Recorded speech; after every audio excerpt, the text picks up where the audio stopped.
Food is what the countryside is all about. It's where we grow and harvest it, feed and fatten it, and capture it from the wild. This is the story of some of the finest food in Britain, all the way from fellside and field to the Countrywise kitchen.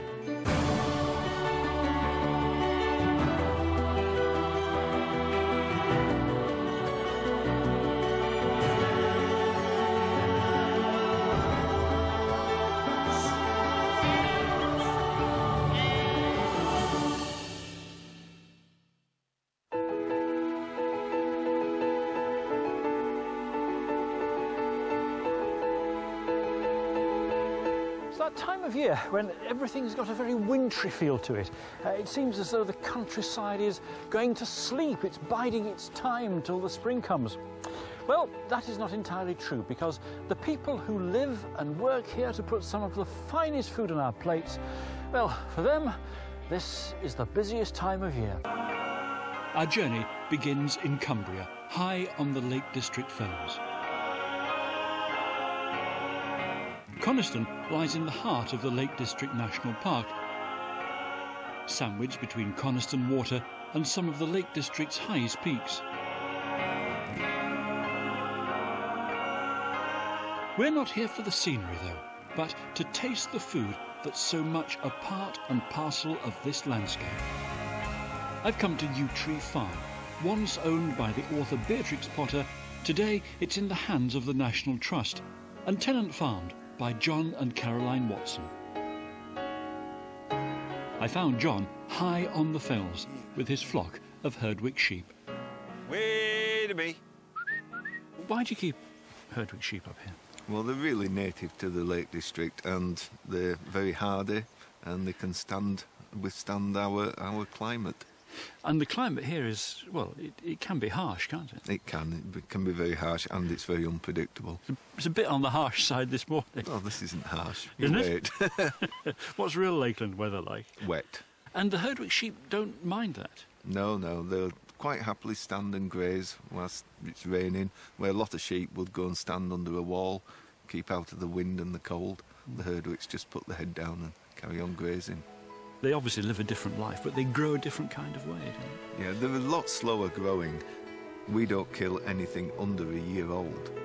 By lowland sheep standards, I mean, they're old age pensioners by 2 years old, aren't they? Well, they are. We don't actually lamb a sheep until they're nearly 3 years old, which commercially we will be laughed at, really.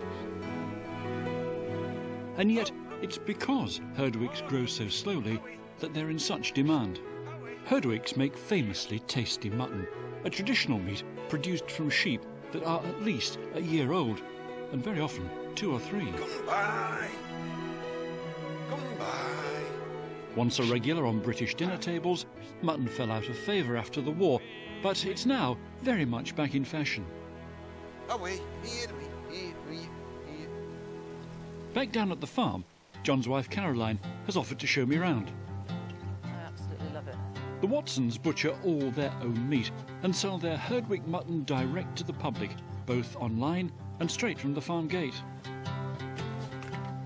It's quite nice that we can manage to get a nice modern meat plant inside the old building. And this is what it's all about. What are people missing who've never eaten meat produced this way? This is what people call old-fashioned meat. I think people have gradually been taken away from what the real flavour of meat should be. The Herdwick does eat all sorts of different things. It's not just grass, and that means that you're getting a real different mix of flavours in the meat, much more like venison or something perhaps.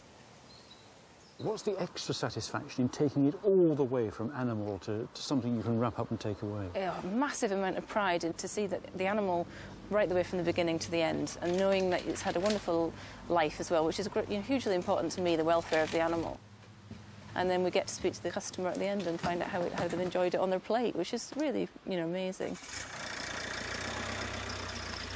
But you could probably earn just as much money doing something else. Probably a lot more. We don't earn very much money, but what an amazing lifestyle you can have. Very hard work, but my children get to be brought up in this wonderful environment. It's a wonderful lifestyle. Hey! Yeah!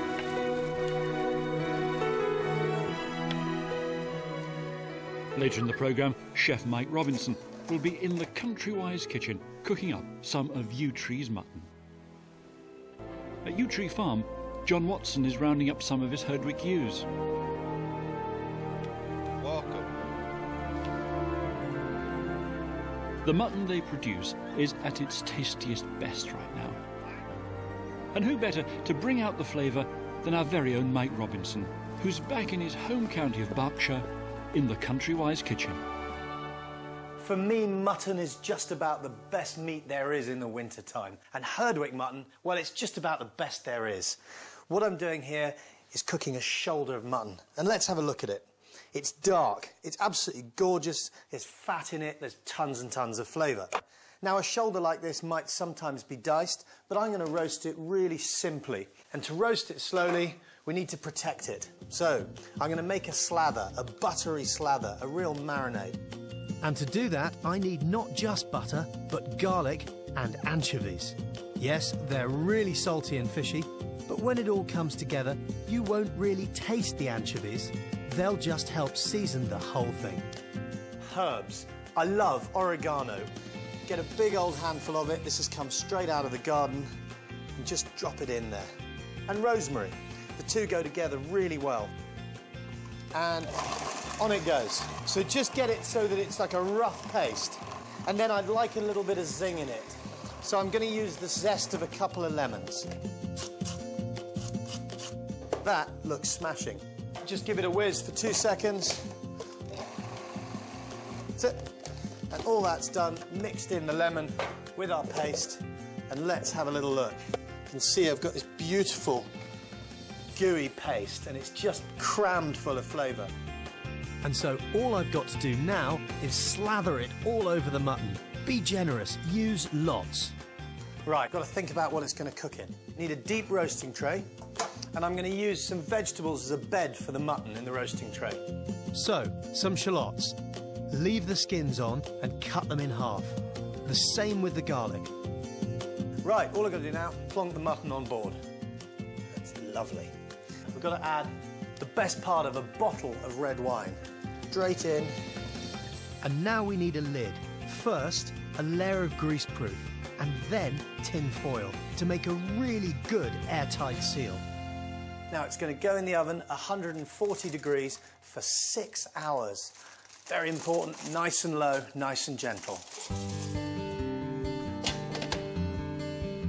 And you'll find all the recipes from this series, along with loads of other seasonal food tips, on our Countrywise website. OK, 6 hours has gone by. The mutton is ready. And half an hour ago, I whipped the foil off, put it in the hot oven.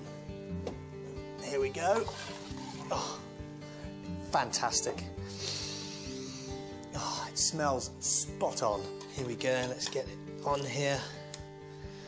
And there's lovely juice in that pan that's going to make a great gravy. Here we go. I'll nestle some rosemary around it. But you don't just want to serve it on its own. We've got to have something to go with it. So I've done some slow-cooked red cabbage with cranberry, really wintry and old-fashioned. And there we are. And that is as traditional as British food ever gets.